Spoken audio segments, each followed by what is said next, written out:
ರಾಜ್ಯದಲ್ಲಿ ಇರ್ತಕ್ಕಂಥ ಠಾಣೆಗಳಿಗಿನ್ನ Belthangady special. Belthangady special. ನಾನು ಹೇಳುದು ಮಹೇಶ್ ಶೆಟ್ಟಿ ಹೀರೋ. ಊರೇ ಹೆತ್ತ ಮಗ.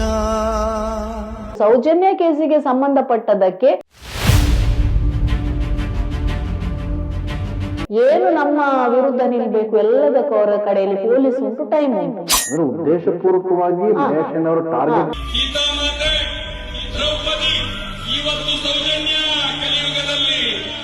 ಅಂತ ಒಂದು ಮೀಸೆದ್ದ ಗಂಡಸರು ಯಾರು ಇಲ್ಲ. ಅಂದ್ರೆ ಯಾರ ಮನೇಲಿ ಅಕ್ಕ ತಂಗಿದ್ರು ಇಲ್ವಾ ಅಥವಾ ಯಾರ ಮನೇಲಿ ಹೆಣ್ಮಕ್ಳು ಇರ್ಲಿಲ್ವಾ? ಅದಕ್ಕೆ ಸೌಜನ್ಯ ಬೇರೆ ಎಲ್ಲಿ ಆಗ್ತಿದ್ರೆ ಎಲ್ಲ ಓಡಿ ಬರ್ತಿದ್ರು.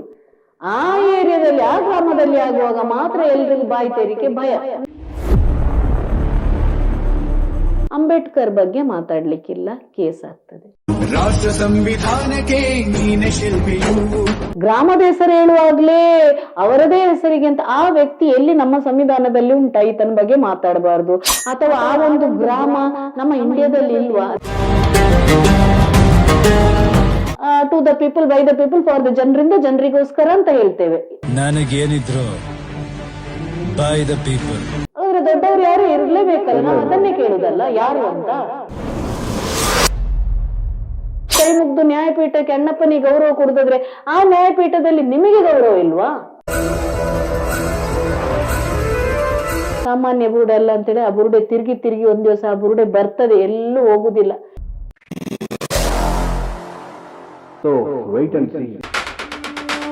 ಅಲ್ಲಿ ಎಲ್ಲ ಕುಡ್ದೇ ಇರುದು. ನಮ್ಗೆ ಇಲ್ಲಿ ಪ್ರಾಬ್ಲಮ್ ಇರೋದು ಯಾವುದು? ಧರ್ಮಸ್ಥಳ ಮತ್ತು ಬೆಳ್ತಂಗಡಿ ಠಾಣೆಯನ್ನು ಬಿಟ್ಟು ನಾವು ಬೇರೆ ಯಾವ್ದು ಠಾಣೆಯನ್ನು, ನಾನು ಇಷ್ಟು ಸೋಷಿಯಲ್ ವರ್ಕರ್ ಆಗಿ ಹೋಗ್ತೇನೆ, ಮಾತಾಡ್ತೇವೆ, ಇದು ಮಾಡ್ತೇವೆ ವಿನಃ ಎಲ್ಲೂ ನಮ್ಗೆ ಅಂತ ಎಕ್ಸ್ಪೀರಿಯನ್ಸ್ ಆಗ್ಲಿಲ್ಲ. ಇಲ್ಲಿ ಮಾತ್ರ ಹೀಗೆ ಆಗುದು ಯಾಕೆ?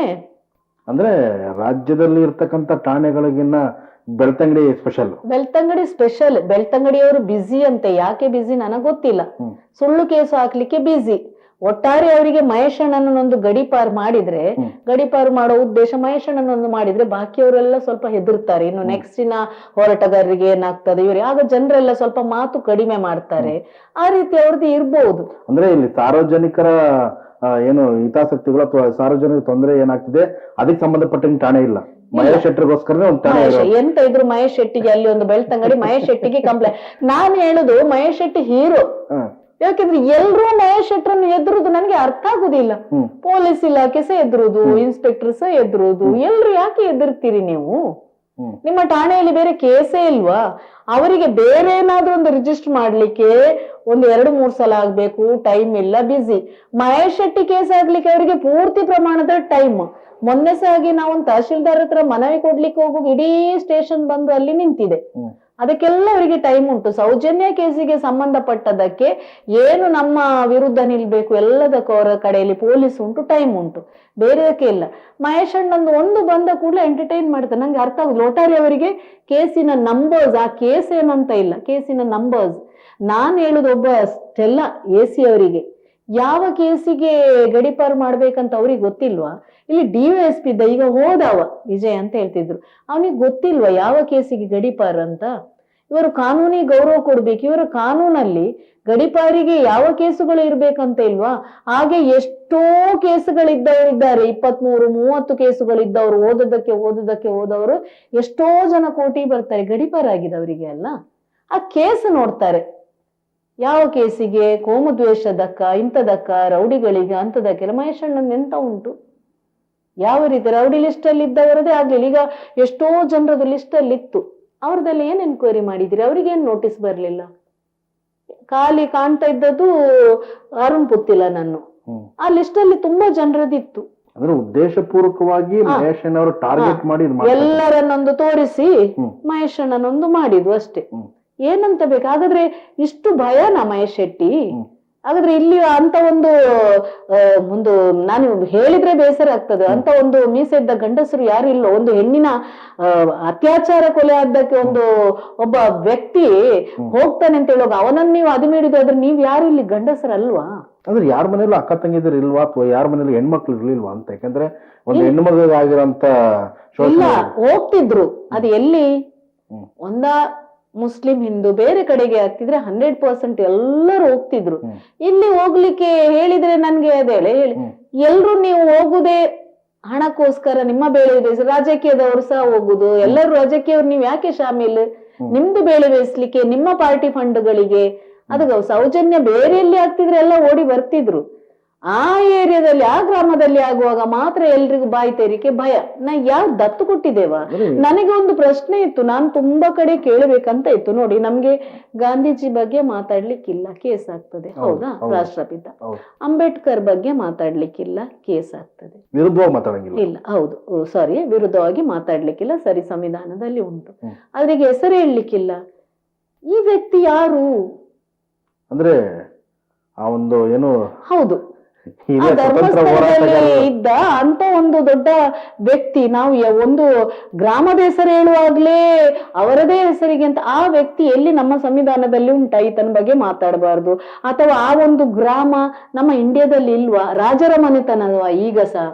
ಅಥವಾ ರಾಜರಿಂದ ನಮ್ಮನ್ನೆಲ್ಲ ಆಳ್ವಿಕೆ ಮಾಡ್ತಿದ್ದಾರೆ, ಅಥವಾ ನಮ್ಮೆಲ್ಲ ಖರ್ಚು ರಾಜರು ಕೊಡುದ? ಇವತ್ತು ರಿಪಬ್ಲಿಕ್ ಡೇ ಆಗಿ ಹೇಳ್ತೇನೆ, to the people by the people for the, ಜನರಿಂದ ಜನರಿಗೋಸ್ಕರ ಅಂತ ಹೇಳ್ತೇವೆ, ನಮ್ಗೆ ರಿಪಬ್ಲಿಕ್ ಅಂತ ಹೇಳ್ತೇವೆ. ಈ ರಿಪಬ್ಲಿಕ್ ಕಂಟ್ರಿಯಲ್ಲಿ ನಾವು ಇನ್ನೂ ಸಹ ಒಬ್ಬನಿಗೆ ತಲೆ ತಗ್ಗಿಸಿ ನಿಲ್ಬೇಕು, ದೇವರು ಹೇಳ್ಬೇಕು, ಹೀಗೆ ಮಾಡ್ಬೇಕು, ಹಾಗೆ ಮಾಡ್ಬೇಕು, ಎಲ್ಲಿಯಾದ್ರೂ ಬರ್ದು ಕೊಟ್ಟಿದ್ದೀರಾ ನೀವು? ನಂಗೆ ಅರ್ಥ ಆಗುದಿಲ್ಲ. ಅಥವಾ ನಮ್ಗೆ ಏನಾದ್ರು ತಿಂಗಳಿಗೆ ಖರ್ಚಿಗೆ ಕಳಿಸ್ತಾರಾ? ಅಂದ್ರೆ ಕಾನೂನು ಅನ್ನೋದೇ ಇವ್ರಿಗೆ ಇಷ್ಟ ಬರೋ ರೀತಿಯಲ್ಲಿ ಬದಲಾಯಿಸ್ಕೊಳ್ಳೋದು. ನಾನು ಅದನ್ನೇ ಹೇಳುದು, ಯಾವನೇ ಆಗ್ಲಿ ಪ್ರಶ್ನೆ ಮಾಡುವ ಹಕ್ಕು ಉಂಟು. ವಿರೋಧ ಮಾತಾಡಬಾರ್ದು, ಏನಾದ್ರು ಇದ್ ಮಾಡಿದ್ರೆ ಗಾಂಧೀಜಿ ಬಗ್ಗೆ ಮಾತಾಡಬಾರ್ದು, ಸಂವಿಧಾನದ ಬಗ್ಗೆ, ಅಂಬೇಡ್ಕರ್ ಬಗ್ಗೆ ಮಾತಾಡಬಾರ್ದು ಅಂತ ಎಲ್ರಿಗೂ ತಿಳುವಳಿಕೆ ಉಂಟು, ಎಲ್ಲ ನಾವು ಕಲ್ತ್ಕೊಂಡು ಬಂದವರು. ಹಾಗಾದ್ರೆ ಇದು ಯಾರು ರಾಜರ? ಅಥವಾ ನಮ್ಗೆ ಹೇಳಿ ಅಲ್ಲ, ಇವರು ಈ ರೀತಿಯವರು, ಇವರ ಬಗ್ಗೆ ಮಾತಾಡ್ಲಿಕ್ಕಿಲ್ಲ, ಆಗ ಎಲ್ರಿಗೂ ಅರ್ಥ ಆಗ್ತದೆ. ಪ್ರಶ್ನೆ ಮಾಡ್ಲಿಕ್ಕಿಲ್ಲ, ಪ್ರೈಮ್ ಮಿನಿಸ್ಟರ್ನ್ನೇ ಪ್ರಶ್ನೆ ಮಾಡ್ತೇವೆ ನಾವು, ಹಾಗಾದ್ರೆ ಒಂದು ರಾಜ್ಯಸಭಾ ಮೆಂಬರ್ ಅನ್ನು ಯಾರು ಪ್ರಶ್ನೆ ಮಾಡ್ಲಿಕ್ಕೆ ಇಲ್ವಾ? 2012ರಲ್ಲಿ ಏನ್ ಕೃತ್ಯ ನಡೀತು ಸೌಜನ್ಯ ಕೇಸು, 2012ರಿಂದ 2026ರವರೆಗೂ 4 ಸರ್ಕಾರಗಳು ಬದಲಾಯಿತು. ಯಾಕೆ 4 ಸರ್ಕಾರಗಳಲ್ಲಿ ಮುಖ್ಯಮಂತ್ರಿಗಳು 4 ಮುಖ್ಯಮಂತ್ರಿಗಳು ಬಂದ್ರು, ಉಪಮುಖ್ಯಮಂತ್ರಿಗಳು, ಧೀಮಂತ ನಾಯಕರುಗಳು ಬಂದ್ರು, ಇಲ್ಲಿ ಏನು ಸ್ಥಳೀಯ ಏನು ನಾಯಕರುಗಳಿದ್ರು, ಯಾರೊಬ್ರು ಯಾಕೆ ಮೇಡಮ್ ಈ ಒಂದು ಹೆಣ್ಮಗುವಿಗೆ ನ್ಯಾಯ ಕೊಡಿಸೋದಕ್ಕಾಗಿ ಮುಂದೆ ಬರಲೇ ಇಲ್ಲ? ಅಂದ್ರೆ ರಾಜಕೀಯ ಒತ್ತಡನೂ ಕೂಡ, ಅಥವಾ ರಾಜಕೀಯ ಸರ್ಕಾರನೂ ಕೂಡ ತಲೆ ತಗ್ಗಿಸಿ ಬಿದ್ದಿರೋಂಥದ್ದ ಈ ಒಂದು ಅಪರಾಧಿಗಳ ಮುಂದೆ ಅಂತ ನಾನು ಅದನ್ನೇ ಹೇಳುದು. ನೋಡಿ, ಸಂತೋಷ್ ರಾವ್ ಅಲ್ಲ ಅಂತ ಆಯ್ತು, ಸರಿಯಪ್ಪ, ನಾವು ಈ ಕ್ವಶನ್ ಯಾರು ಅಂತ. ಹಾಗಾದ್ರೆ ಇಷ್ಟೆಲ್ಲ ನಮ್ಗೆ ಕೇಸ್ ಹಾಕಿ ಹತ್ತಿಕ್ಲಿಕ್ಕೆ ನೋಡುವಾಗ ಒಂದು ಸಾಮಾನ್ಯ ಒಬ್ಬ ವ್ಯಕ್ತಿ ಬರ್ತಾನ, ಸಂತೋಷ್ ರಾವ್ ಆದ್ರೆ ಇಷ್ಟು ನಮ್ಮ ಮೇಲೆ ಕೇಸ್ ಆಗ್ತದ? ಅಥವಾ ಕಾಮನ್ ಒಬ್ಬ ಕೊಲ್ತಿದ್ರೆ ಇಷ್ಟೆಲ್ಲ ಒಂದು ಇನ್ಫ್ಲುಯೆನ್ಷಿಯಲ್ ಪರ್ಸನ್ ಇಷ್ಟೆಲ್ಲ ಖರ್ಚು ಮಾಡುದು, ಇಷ್ಟೆಲ್ಲ ಇದಾಗುದು. ಈಗ ಇಷ್ಟಿಷ್ಟು ಕೇಸುಗಳು, ಯೂಟ್ಯೂಬರ್ಗಳ ಮೇಲೆ ಕೇಸ್, ಅದು ಕೇಸ್, ಇದು ಕೇಸ್, ಎಲ್ಲ ಒಬ್ಬ ಕಾಮನ್ ವ್ಯಕ್ತಿ ಮರ್ಡರ್ ಮಾಡಿದವನಿಗೆ ಇದೆಲ್ಲ ಮಾಡ್ಲಿಕ್ಕೆ ಆಗ್ತದಾ? ಹಾಗಾದ್ರೆ ಅದರ ಹಿಂದೆ ದೊಡ್ಡ ಒಂದು ಷಡ್ಯಂತ್ರ ಇರದೆ ಇಷ್ಟೆಲ್ಲ ಆಗ್ತದ ಕೇಳುದು ನಾನು. ಅತ್ಯಾಚಾರ ಕೊಲೆ ಮಾಡಿದವನಿಗೆ ಯಾರ ಸಪೋರ್ಟ್ ಮಾಡ್ತಾ ಇದ್ದಾರೆ? ಇಲ್ಲದ್ರೆ ಆಗ್ತದಾ? ಸಾಮಾನ್ಯ ವ್ಯಕ್ತಿಗಳಿಗೆ ಇಷ್ಟೆಲ್ಲ ಹೈ ಲೆವೆಲ್ಗೆ ಹೋಗಿ ಮಾಡ್ಕೊಂಡು ಬರ್ಲಿಕ್ಕೆ ಆಗ್ತದ? ಎಲ್ಲ ರಾಜಕೀಯ ವ್ಯಕ್ತಿಗಳ ಬಾಯಿ ಮುಚ್ಚಿಸ್ಕೊಂಡು ಸರ್ಕಾರವನ್ನೇ ಅಲುಗಾಡಿಸುದಾದ್ರೆ ಈ ಒಂದು ಕೊಲೆಯಲ್ಲಿ ಯಾರ ದೊಡ್ಡವರು ಶಾಮೀಲಿದ್ದಾರೆ ಅಂತಲೇ ಆಗುದಿಲ್ವಾ? ಕ್ವಶನ್ ಯಾರಿಗೂ, ಸಾಮಾನ್ಯ ಒಂದು ಜ್ಞಾನ ಇಲ್ಲದವನಿಗೂ ಅರ್ಥ ಆಗುದಿಲ್ವಾ? ಈಗ ಸಂತೋಷ್ ರಾವ್ ಆಯ್ತಪ್ಪ, ನಿಮ್ಮ ಇದ್ರಲ್ಲಿ ಸಂತೋಷ್ ರಾವ್ ಆದ್ರೆ ಸಂತೋಷ್ ರಾವ್ ಇಷ್ಟೆಲ್ಲ ಮಾಡ್ತಾನ? ಸಿಬಿಐ ಅನ್ನು ಇದು ಮಾಡ್ಕೊಂಡು, ಸಿಐಡಿ ಅನ್ನು ಇದ್ಕೊಂಡು, ರಾಜಕಾರಣಿಗಳನ್ನು ಮಾಡ್ಕೊಂಡು ತಾನು ನಿರಪರಾಧಿ ಅಂತ ಮಾಡಿದ್ರೆ ಸಂತೋಷ್ ರಾವ್ ಯಾವನು? ಆದ್ರೆ ಸಂತೋಷ್ ರಾವಿಗೆ ಈ ದೊಡ್ಡ ವ್ಯಕ್ತಿಗಳಿಗೂ ಏನ್ ಕೈವಾಡ? ಹೌದಾ? ಇಷ್ಟೆಲ್ಲ ಆಗುದು ಕಾಮನ್ ಜನ ಆದ್ರೆ ಅದು ಆಗ್ತಿತ್ತ? ಹಾಗಾದ್ರೆ ಯಾರು ಇದ್ರ ಹಿಂದೆ ಇರುವವರು? ಇಷ್ಟೆಲ್ಲ ಇಡೀ ಸರ್ಕಾರವನ್ನೇ ಅಲುಗಾಡಿಸುವಂತವ್ರು ಯಾರು? ಹಾಗಾದ್ರೆ ದೊಡ್ಡವರು ಯಾರು ಇರ್ಲೇಬೇಕಲ್ಲ? ನಾವು ಅದನ್ನೇ ಕೇಳುದಲ್ಲ, ಯಾರು ಅಂತ. ಯಾಕೆ ಹಾಗಾದ್ರೆ? ಕಾನೂನಿನ ಮುಂದೆ ದೊಡ್ಡವರು ಚಿಕ್ಕವರು ಅನ್ನೋ ಮಾತೇ ಇಲ್ಲ. ಯಾರಾದ್ರೂ ತಪ್ಪು ಮಾಡಿದಾರೆ ಅಂದ್ರೆ ಅವ್ರ ಶಿಕ್ಷೆ ಆಗ್ಲೇಬೇಕು. ಬಟ್ ಈ ಒಂದು ಕೇಸ್ ನಲ್ಲಿ ಮಾತ್ರನೇ ಸ್ಟಿಲ್ 13-14 ವರ್ಷಗಳಾದ್ರು ಏನು ಅಲ್ಲೇ ಏನು ಕೊಳಿತ ಕುಂತ್ಕೊಂಡು. ಅಲ್ಲ, ಎಲ್ರೂ ಸೇರಿ ನಾವು ಹೇಳಿದ್ದೇವೆ, ನಾವು ಮಾಡಿದ್ದೇವೆ, ಬೆಂಬಲ ಕೊಡಿ ಅಂತಲ್ಲ. ನಾನು ಇವತ್ತು ಹೇಳಿದ್ರೆ ಸಹ ಪುನಃ ನ್ಯಾಯಾಲಯ ಕಂಟೆಂಪ್ಟ್. ನಾವು ಎಂತ ಹೇಳಿದ್ವು, ನೀವು ಆಯ್ತಪ್ಪ ಹೇಳ್ತಾ ಇದ್ದೆ, ನಾವ್ ಯಾರಿಗೂ ಆಪಾದನೆ ಹಾಕಿದಲ್ಲ. ನಾನು ಒಂದು ತಾಯಿಯಾಗಿ ಫಸ್ಟ್ ಹೋರಾಟಕ್ಕೆ ಹೋದಾಗ ನಾನು ಎಲ್ಲೂ ಯಾರ ಬಗ್ಗೆನೂ ನಾನು ಹೇಳಿರ್ಲಿಲ್ಲ. ಪೆರ್ಮುದೆ ಒಂದು ಕಟೀಲ್ನ ಸ್ಟೇಜ್ ಅಲ್ಲಿ ನಾನು ಹೇಳಿದ್ದೇನೆ, ನೀವು ಎಲ್ರು ನಿಮ್ಗೆ ಒಂದು ಸ್ಥಾನ ಕೊಟ್ಟಿದ್ದಾರೆ. ಆ ದೇವಸ್ಥಾನ, ಆ ಅಣ್ಣಪ್ಪ ಮತ್ತು ಅಣ್ಣಪ್ಪನನ್ನು ನಾವು ಸಾನ್ನಿಧ್ಯದಲ್ಲಿ ಅಣ್ಣಪ್ಪ ನ್ಯಾಯ ದೇವತೆ ಅಂತ ಹೇಳಿದ್ದು, ಆ ನ್ಯಾಯ ದೇವತೆ ಮುಂದೆ ನೀವು ಬಂದು ಹೇಳಿದ್ರೆ ನಮ್ಗೂ ಇದಕ್ಕೂ ಏನು ಸಂಬಂಧ ಇಲ್ಲ, ನಮ್ಮವ್ರು ಯಾರು ಅಂತ ಹೇಳಿದ್ರೆ ನಾನು ಈ ಹೋರಾಟದಿಂದ ಹಿಂದೆ ಸರಿತೇನೆ ಅಂತ ಹೇಳಿದ್ದು. ನನಗೂ ಕೇಸು, ಹೌದಾ, ಹಿಂದೆ ಸರಿತೇನೆ ಅಂತ ಹೇಳಿದ್ದು. ಆವತ್ತು ಅವರು ಬಂದು ಕ್ಲಾರಿಟಿ ಕೊಟ್ಟಿದ್ರೆ, ಯಾಕೆಂದ್ರೆ ಬೇರೆ ದೇವಸ್ಥಾನದ ಹಾಗೆ ಅಲ್ಲ, ನ್ಯಾಯಪೀಠ ಅಂತ ಹೇಳಿ ನಾಲಗೆ ಹಾಕುದು ಅದು ಇದು ಮಾತುಗಳು ಬಂದಾಗ ಎಲ್ಲ ಬರುದು ಫ್ಯಾಮಿಲಿಗಳು, ಅದೊಂದು ದೇವಸ್ಥಾನದಲ್ಲಿ ಮಾತ್ರ. ಆ ದೇವಸ್ಥಾನದಲ್ಲಿ ಬಂದು ನೀವು ಮುಕ್ತವಾಗಿ ನಮ್ಮವ್ರು ಯಾರು ಮಾಡಿಲ್ಲ ಹೇಳಿದ್ರೆ ನಾನಂತೂ ಹಿಂದೆ ಸರಿತಿದ್ದೆ. ನೀವೇ ಪ್ರಶ್ನೆಗೆ ಉತ್ತರ ಕೊಡಬಹುದಿತ್ತು, ನೀವು ಕೊಡದೆ ನೀವು ಆ ಪೀಠವನ್ನು ನಂಬದೆ ಏಕಾಏಕಿ ನಮ್ಗೆ ಕೋರ್ಟಿಗೆ ಕೇಸ್ ಹಾಕುದು ಹೇಳುವಾಗ ಇದನ್ನ ನಾನು ಪ್ರಶ್ನೆ ಕೇಳಬೇಕಲ್ಲ. ಹಾಗಾದ್ರೆ ಆ ನ್ಯಾಯಪೀಠಕ್ಕೆ ಊರಿನವರೆಲ್ಲ ಬಂದು ಕೈ ಮುಗ್ದು ನ್ಯಾಯಪೀಠಕ್ಕೆ ಅಣ್ಣಪ್ಪನಿಗೆ ಗೌರವ ಕೊಡದಾದ್ರೆ ಆ ನ್ಯಾಯಪೀಠದಲ್ಲಿ ನಿಮಗೆ ಗೌರವ ಇಲ್ವಾ? ಇದು ನನ್ನ ಪ್ರಶ್ನೆಗಳಿದ್ದದ್ದು. ನಿಮ್ಗೆ ಇಲ್ವಾ? ಊರಿನ ಜನರೆಲ್ಲ ಅಲ್ಲಿಗೆ ಹೋಗುದು, ನೀವು ಹೋಗುದು ಕೋರ್ಟಿಗೆ, ಹಾಗಾದ್ರೆ ಅಲ್ಲಿ ಇಲ್ವಾ ಆ ಶಕ್ತಿ? ಇಲ್ವಾ? ಇದನ್ನ ನಾನು ಇವತ್ತು ಕೇಳಬೇಕಲ್ಲ, ಅಲ್ಲಿ ಶಕ್ತಿ ಇಲ್ವಾ? ಆ ಶಕ್ತಿಯನ್ನು ನಂಬಿದವರಲ್ಲ ನಾವು. ನಿಮಗೆ ನಂಬಿಕೆ ಇಲ್ಲದೆ ಅಲ್ಲ ನೀವು ಕೋರ್ಟಿಗೆ ಹೋಗುದು. ನಮ್ಮ ಮೇಲೆ ಸಲ್ಲಿ ಹಿಡಿಯಲ್ಲ ಆ ಶಕ್ತಿಗಳ ಹತ್ರ ನೀವು. ಇವಳು ನಮ್ಗೆ ಹೇಳ್ತಾ ಇದ್ದಾಳೆ, ಹೀಗೆ ಅಪವಾದ ಆಗ್ತಾ ಇದ್ದಾಳೆ, ನೀನ್ ಆ ಶಕ್ತಿ ನೋಡ್ಕೊ ಅಂತ ಹೇಳಿದ್ರು ಸಹ ನಾನು ಗೌರವ ಕೊಡ್ತಿದ್ದೆ. ಹೌದಾ?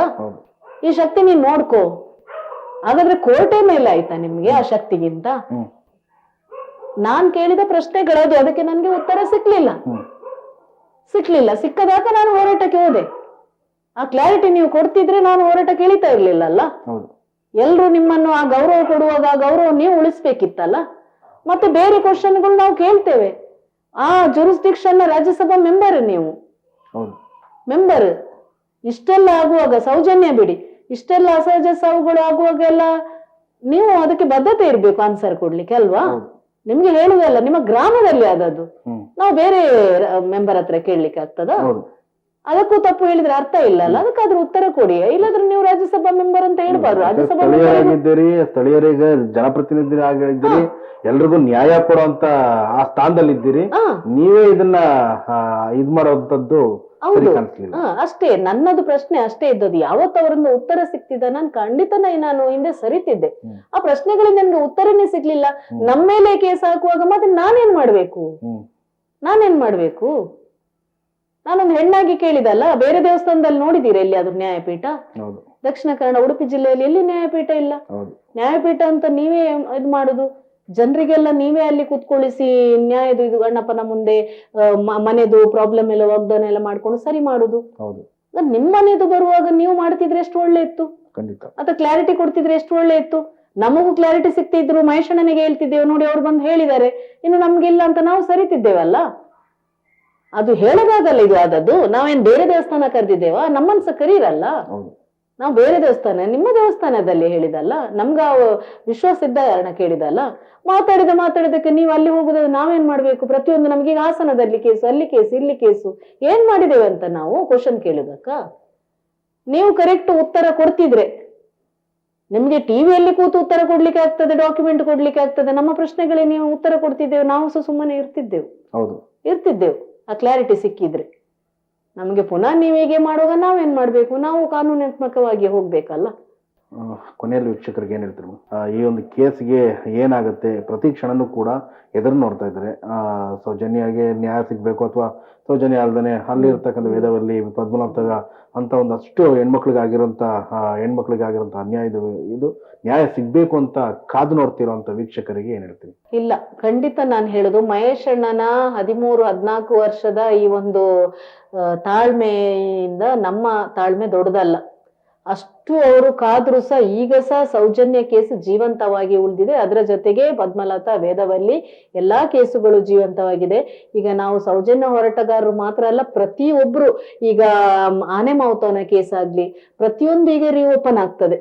ಆನೆ ಮಾವುತನ ಕೇಸ್ ಆಗ್ಲಿ, ಪದ್ಮಲತನ ಕೇಸ್ ಆಗ್ಲಿ, ಸೌಜನ್ಯನ ಕೇಸ್ ಆಗ್ಲಿ, ಇವರು ಇಲ್ಲ ಹೇಳಿದ್ರು ಸುಪ್ರೀಂ ಕೋರ್ಟ್ ಅಲ್ಲಿ ಹೋಗಿ ಅದು ರಿಓಪನ್ ಆಗ್ತದೆ, 100% ಆಗ್ತದೆ. ಆ ವಿಶ್ವಾಸ ಉಂಟು ನನಗೆ. ಅಲ್ಲದಿದ್ರು ಬೇರೆ ರೀತಿಯಲ್ಲಿ ಆದ್ರೂ ಅದು ಹೋಗ್ತದೆ, ಬೇರೆ ರೀತಿಯಲ್ಲಿ ಆದ್ರೂ. ಯಾಕೆಂದ್ರೆ ಮೇನ್ ನಾನು ಹೇಳ್ತಾ ಇದ್ದು ಅಕ್ಯೂಟಲ್ ಕಮಿಟಿ ಹೇಳುದಂತ ಸಾಕ್ಷ್ಯನಾಶ ಮಾಡಿದವರು ಯಾರು? ಅವರಿಗೆ ಎಲ್ಲಿಯಾದ್ರೂ ಪನಿಷ್ಮೆಂಟ್ ಮಾಡಿದೀರಾ ನೀವು?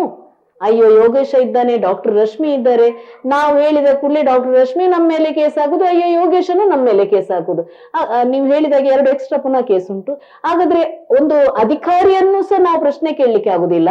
ಜಡ್ಜ್ಮೆಂಟ್ ಅಲ್ಲೇ ಬರೆದಿದ್ದಾರೆ ತಪ್ಪಿತಸ್ಥ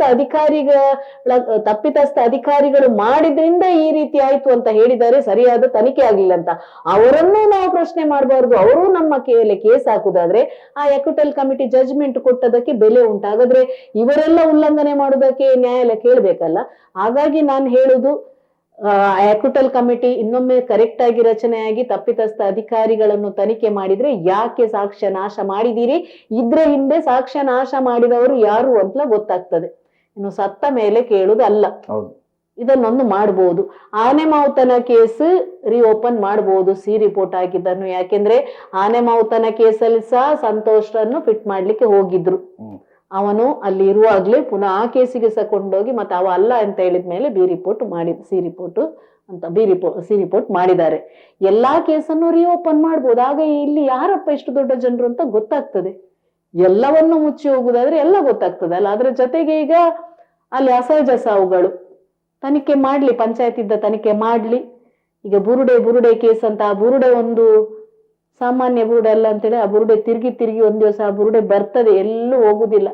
ಈಗೆಲ್ಲ ಏನೂ ಅಪಪ್ರಚಾರ ಮಾಡಿದ್ರು ಮುಂದೊಂದಿನ ಅಲ್ಲಿ ಬಂಗ್ಲಗುಡ್ಡೆಯಲ್ಲಿದ್ದ ಕೇಸ್ ಇದು ಬುರುಡೆಗಳು ಸಹ ತನಿಖೆ ಆಗ್ತದೆ. ಎಲ್ಲಾ ಕೇಸುಗಳು ತನಿಖೆ ಆಗಿ ಮುಂದೊಂದು ದಿನ ಖಂಡಿತ ನ್ಯಾಯ ಸಿಗ್ತದೆ. ಇದು ಎಲ್ಲೂ ಹೋಗುದಿಲ್ಲ. ನಾವು ವಿಶ್ವಾಸ ಇಟ್ಕೊಂಡಿದ್ದೇನೆ, ಆಸ್ ಎ ಒಂದು ತಾಯಿಯಾಗಿ, ಸೌಜನ್ಯ ನನ್ನ ಮಗಳಾಗಿ ಅವಳಿಗೆ ಖಂಡಿತ ಕಾನೂನಲ್ಲಿ ಉಂಟು. ನನಗೆ ಒಂದು ವೇಳೆ ಸಿಕ್ಕದಿದ್ರು ಸಾಮಾಜಿಕ ನ್ಯಾಯ ಖಂಡಿತ ಸಿಗ್ತದೆ, ಯಾರು ಅಂತಲೇ ಸಹ ಗೊತ್ತಾಗ್ತದೆ. ಇದಂತೂ ಸತ್ಯ. ನಮಸ್ಕಾರ ಮೇಡಮ್. ನಮಸ್ತೆ. ನಿಮ್ಮ ಬಿಸಿ ಶೆಡ್ಯೂಲ್ ನಲ್ಲಿ ಒಂದಷ್ಟು ಸಮಯ ಬಿಡುವು ಮಾಡಿಕೊಟ್ಟು ನಮ್ಮ ಜೊತೆ ಸಂದರ್ಶನ ಮಾಡ್ಕೊಂಡಿದ್ದಕ್ಕೆ ಧನ್ಯವಾದಗಳು. Thank you. ವೀಕ್ಷಕರೇ, ನೋಡಿದ್ರಲ್ಲ, ಇದಾಗಿತ್ತು ನಮ್ಮ ಪ್ರಸನ್ನ ರವಿ ಮೇಡಮ್ ಅವ್ರದ್ದು ಮಾತು. ಅಂದರೆ ಸಾಕಷ್ಟು ನಿರಂತರವಾಗಿ ಹೋರಾಟಗಳನ್ನ ಮೈಗೂಡಿಸ್ಕೊಂಡ್ ಬಂದಿರತಕ್ಕಂಥವ್ರು. ಈ ಒಂದು ಸೌಜನ್ಯ ಕೇಸ್ನಲ್ಲಿ ನಿರಂತರವಾಗಿ ಹೋರಾಟ ನಾನು ಮಾಡ್ತೀನಿ. ಸೊ ಮುಂದಿನ ದಿವಸಗಳಲ್ಲೂ ಕೂಡ ನ್ಯಾಯ ಸಿಗೋವರೆಗೂ ನಾನು ಮುಂದೆ ಇಟ್ಟಿರುವಂಥ ಹೆಜ್ಜೆ ಹಿಂದೆ ಇಡಲ್ಲ ಅನ್ನೋ ಒಂದು ವಿಶ್ವಾಸದೊಂದಿಗೆ ಅವ್ರು ನಿಂತಿದ್ದಾರೆ. ಒಂದಷ್ಟು ಕುಟುಂಬದವ್ರಿಗೂ ಕೂಡ ಧೈರ್ಯ ಹೇಳ್ತಾ, ಅಥವಾ ಒಂದಷ್ಟು ರಾಜ್ಯದ ಜನತೆ ಏನು ಎದುರು ನೋಡ್ತಾ ಇದ್ರಿ, ಸಾಕಷ್ಟು ಜನ ಇದ್ರು ಫಾಲೋ ಮಾಡ್ತಿದ್ರಿ, ನಮ್ಮ ಚಾನಲ್ ಮುಖಾಂತರ ಫಾಲೋ ಮಾಡ್ತಿದ್ರಿ.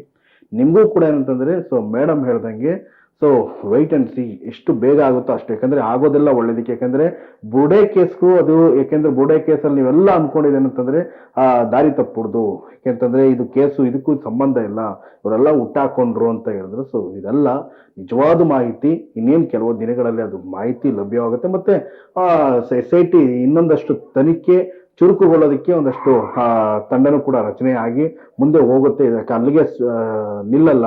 ಯಾಕೆಂದ್ರೆ ಬುರುಡೆಗಳು ಸಿಕ್ಕಿರೋದು ನಿಜನೇ, ಅವಶೇಷಗಳು ಸಿಕ್ಕಿರೋದಂತೂ ನಿಜನೇ. SIT ಏನು ಆದೇಶ ಕೊಡುತ್ತೆ ಅಥವಾ ಸರ್ಕಾರಕ್ಕೆ ಏನು ಅವರು ಫೈನಲ್ ಜಡ್ಜ್ಮೆಂಟ್ ಏನ್ ಕೊಡ್ತಾರೆ ಅನ್ನೋದಕ್ಕೆ ಕಾದ್ ನೋಡ್ಬೇಕಾಗುತ್ತೆ. ಸೊ ಮುಂದಿನ ದಿವಸಗಳಲ್ಲಿ ಸೌಜನ್ಯ ಅಲ್ದನೆ ಅಲ್ಲಿ ಒಂದಷ್ಟು ಹೆಣ್ಮಕ್ಳಿಗಾಗಿರುವಂತ ಏನು ಕೊಲೆ, ಇದೆಲ್ಲ ಬೆಳಕಿಗೆ ಬರುತ್ತೆ. ನಿಜವಾಗ್ಲೂ ತಪ್ಪಿತಸ್ಥನಿಗೆ ಅವನಿಗೆ ಶಿಕ್ಷೆ ಆಗುತ್ತೆ ಅಂತ ಹೇಳ್ತಾ ಈ ಕಾರ್ಯಕ್ರಮ ಇಲ್ಲಿಗೆ ಮುಗಿಸ್ತಾ ಇದ್ದೀನಿ. ನಮಸ್ಕಾರ.